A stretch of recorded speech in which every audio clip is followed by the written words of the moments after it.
Hello everyone, this is Chadi Alraies from SIF 2024. This is the 20th anniversary. I'm starting today with Srinivas, who is a phenomenal structuralist. Always start with you interview every SIF. That's true, that's right. And but this time I'm going to talk about a new something in the market, and the first in Colorado. Yeah, is Watchman Flex Pro. Correct, so the Watchman Flex Pro is the newest iteration or generational variety of this new device.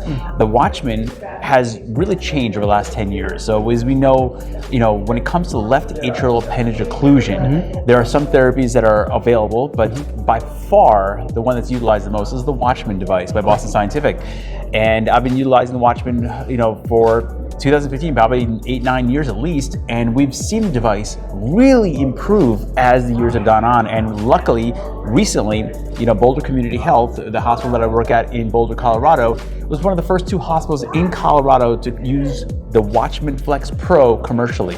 Nice. And it's fantastic because what the new device does... How is it different? Yeah, tell us. Exactly. Yeah. So the big thing is, number one, sizes. There's a larger variety of sizes now with the Watchman Flex Pro. It goes up to 40 millimeters. It's a much larger device than we had previously. So there shouldn't be a lot of appendages that we can't close. Right. Because historically, we were always limited by the size of the device. So if someone had an appendage that was just too big, we were unfortunately we had to turn them down. So at this point in time, there really shouldn't be that many patients, if any at all, that we can't do. Awesome. Second, when Watchman started, one of the theories of why it didn't work perfectly were leaks. So there were leaks around the device. So the device improved itself with the Watchman Flex, less leaks we saw, but it didn't take away the other problem of DRT, device-related thrombus. That is something that was still seen even though with the newer generation of devices. Correct.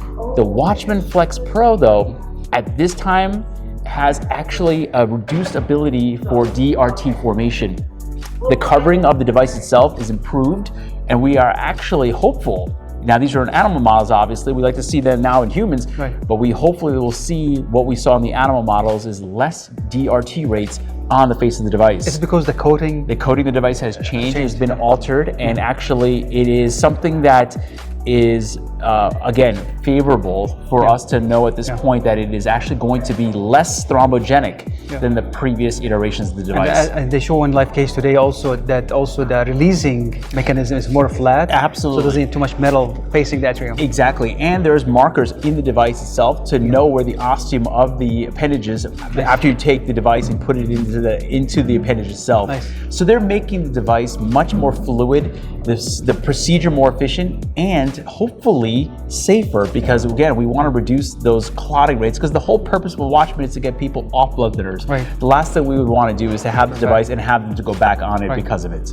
Last thing, Chef, sheath size. Is there a difference in the sheath size? No, the sheath size is staying the same actually, but the truth is that they release the pin. Ergonomically, the device is easier to utilize at this time. So realistically, I feel that we're in a better place than we were just a year ago. The device has really made a difference. So in my opinion, I think this is going to be a very positive change for patients who need to get this procedure.